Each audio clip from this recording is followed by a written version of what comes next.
And we are back. Welcome, guys. My name is DK, and in this video, we're going to be breaking down the 4-game NBA DFS slate on Tuesday. If this is your first time watching, I cover content for daily fantasy sports, as well as for player props. The sponsor of today's video, that's going to be Underdog. Guys, you can use the code DKDFS or the link in the description for a $250 deposit match bonus. I definitely would recommend it. They have for a ton of different sports. And basically how it works is you're mixing and matching player props. But yeah, if you guys are a first-time user and sign up with my code or the link, it does help support the channel. So I greatly appreciate that. And if you guys are looking for more content, as always, you can check out the link in the description. All my content is now over on Tails by OddShopper. But let's recap a couple things here, and then we'll get into the video. So Sunday night was just massive night for a ton of subscribers. We had someone turn $5 into $1,000 on the NBA slate. We had that same person actually turn $5 into about $500 on the NFL slate. He won both the NBA and the NFL slate. You do love to see that. I was all over the CeeDee Lamb captain play, and I came close to the NFL showdown slate again tonight.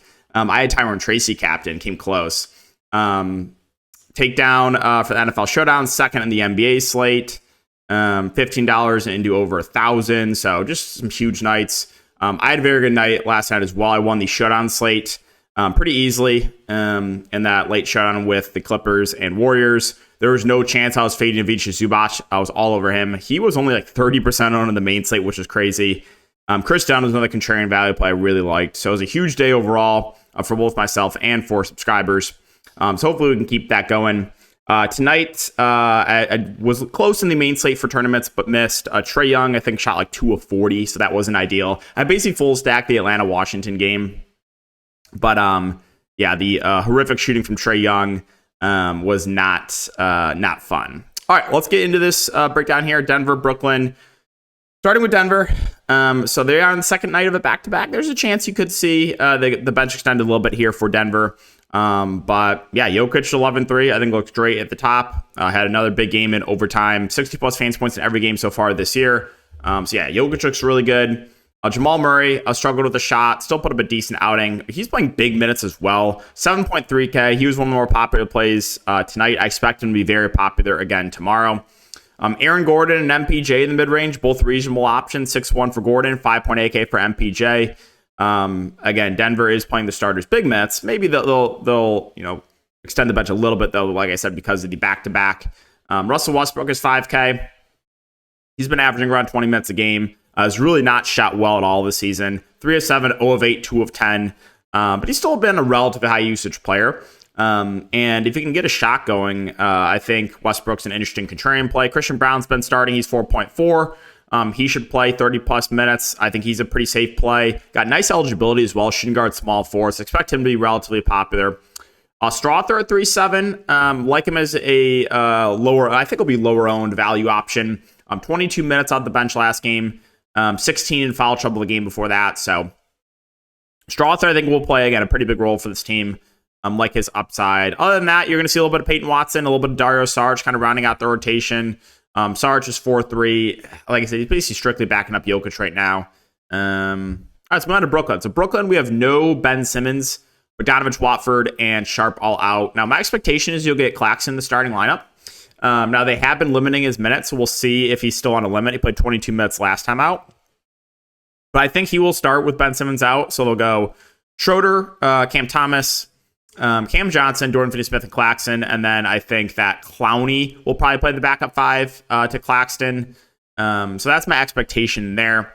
But yeah, Cam Thomas is 7-7. He is the guy with the high ceiling on this team. He's relatively score independent, but still like his upside a good amount. Claxton just depends on the news, right? If he's in and starting and no limitations, then I think he's a really good play.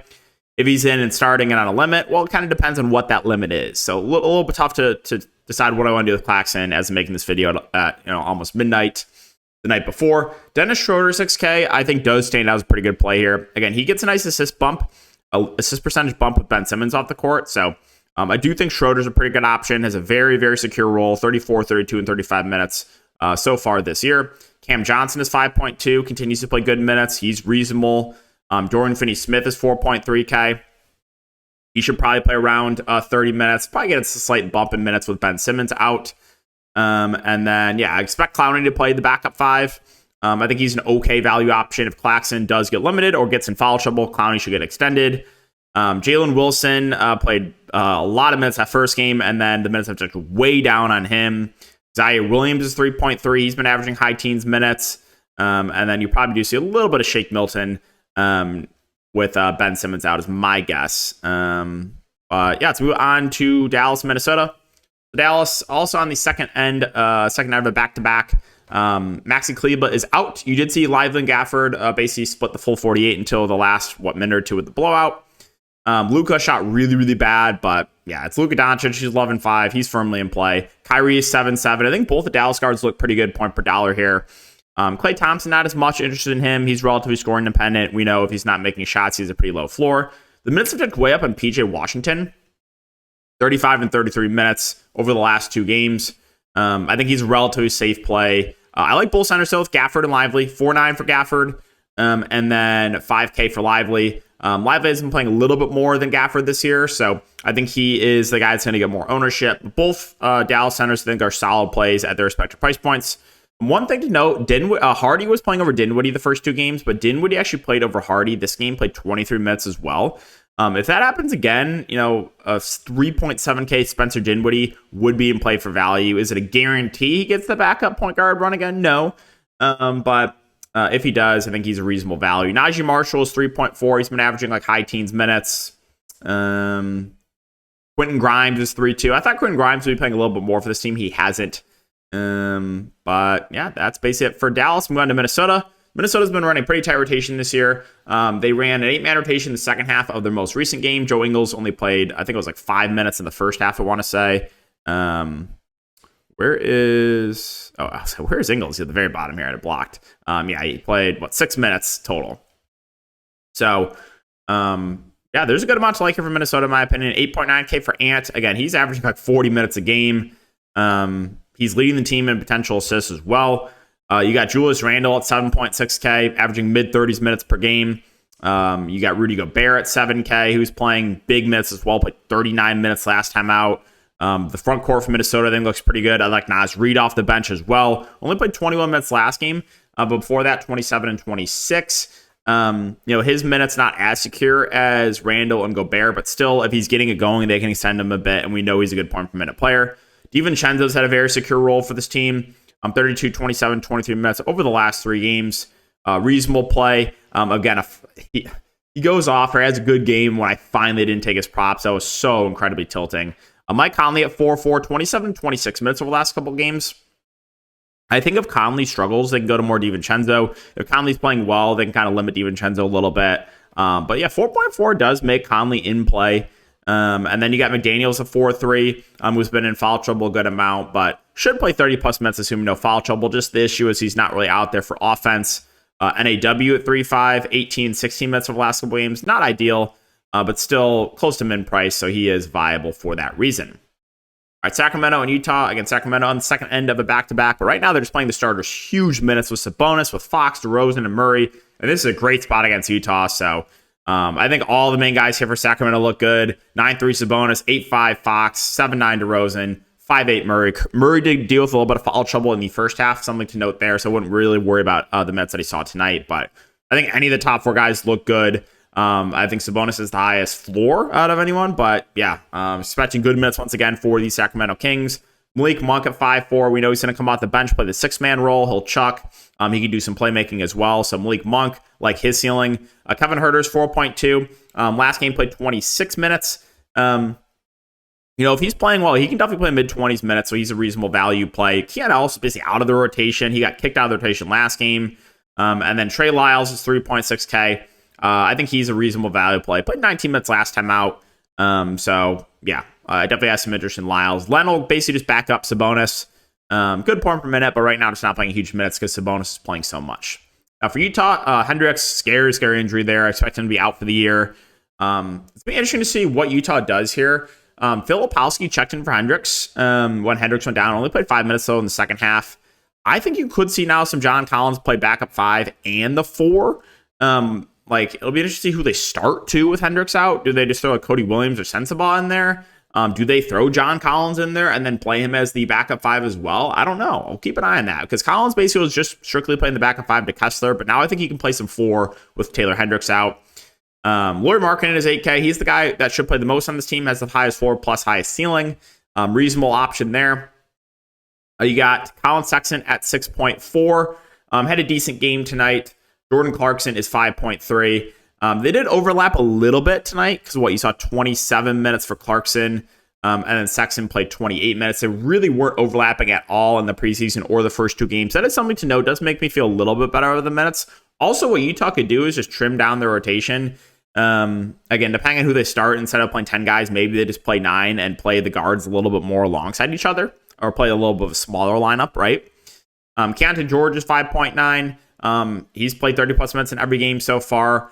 He's probably your safest guard for Utah, at least as the most secure role. Walker Kessler had a pretty good game tonight. I had some of his props over on Prize Picks. He smashed. Yeah, like him. And again, I think with Hendricks out, that could mean a slight bump minutes to Kessler because I think Collins could play some more 4 or could play some 4. John Collins 5-4. I want to see what the starting lineup is, but he has played pretty well offensively as the backup 5. If he plays some 4 too, that would definitely boost the appeal for him. Filipowski, like I said, he checked in for Hendricks once he went down, but only played 5 minutes. And then rounding out the rotation, you got the rookie Cody Williams, who hasn't really done much, and then Bryce Sensabaugh at 3.5. Both have been pretty low usage guys so far, and you'll probably see a little bit of Patty Mills as well. Our final game here, New Orleans and Golden State. New Orleans has been running a very, very tight rotation. No DeJounte, no Trey Murphy. I want to see if Zion is still on a limit. They said he was on a limit the first couple of games. Last game was a blowout as well, but if there's no limitations for Zion Williamson, 8.3 would look really good. Brandon Ingram's been leading the team with potential assists since DeJounte Murray went down. He's averaging low to mid 30s minutes per game. Reasonable option as well. CJ McCollum, 7.6. Should play big minutes too. Was on pace for about 40 minutes again. So I think any of the main 3 guys here for the Pelicans look good, but if there's no limitations on Zion, he'd probably be the preferred option. Herb Jones is 5.4. More out there for defensive purposes. Probably pass on him. You have a pretty gross, like three-headed monster center rotation with Daniel, Tice, Messi, and then JRE. So JRE hasn't really played much, but Tice, Messi kind of splitting the center minutes, maybe a few minutes for JRE. They could also play a little bit of Zion at the 5 too. But one guy that I've been playing as a contrarian option is Jordan Hawkins. He has a very, very secure role. I liked him as a contrarian play the last slate. He had a good game. But he's averaging 30 plus minutes a game. He's basically their 6th man right now. So even at this price point, I like Hawkins. Alvarado has not been playing much. I thought he would play a lot more. DeJounte Murray out. He has not been. Javonte Green, kind of the last guy to mention the rotation. Should play like mid-teens minutes or so, like an okay value option, but not really going to go out of my way to play him. And finally, the Warriors. So this is a pretty interesting team to talk about, right? No Steph Curry, no D'Anthony Melton, and you have Andrew Wiggins questionable. My expectation with no Curry and with no Melton is that Brandon Podziemski is going to pick up a start. And then if Andrew Wiggins is out, I think a few guys benefit. I think Buddy Hield would benefit with more minutes. I think Slow-Mo would benefit with more minutes. I think Moses Moody would benefit with more minutes. So there's a good amount to like here for Golden State with their highest usage player and Steph Curry out. You got Melton out as well, and then possibly Wiggins out. So I guess we'll start at the top. Highest priced player is Draymond Green, 6K. The minutes have not been amazing on Draymond, but do think he'll get a little bit more run now with 2 guys out of the rotation. So I think Draymond's reasonable. Kuminga, I think, will take a nice bump in usage with Steph Curry out. Again, the issue has been the minutes, but someone's got to step up here with Steph down. So I think Kuminga looks better. Buddy Hield played relatively well off the bench. He had a bad shooting game last time out, but he's been chucking when he's out there. 14 to 14 shot attempts over the last few games. He'll get more shots now with Steph Curry out and possibly Wiggins out. Jackson Davis, the minutes have been a little bit up and down. The center rotation for Golden State's kind of heady. You got him, you got Looney. Looney played 20 minutes last time out. I think that they'll kind of ride the hot hand there with the centers. Again, Podziemski, I think, stands out right now. Assuming he starts, is probably your top play in Golden State. I think he would play around 30 minutes or so. So definitely like Podziemski with Steph Curry and with Melton out.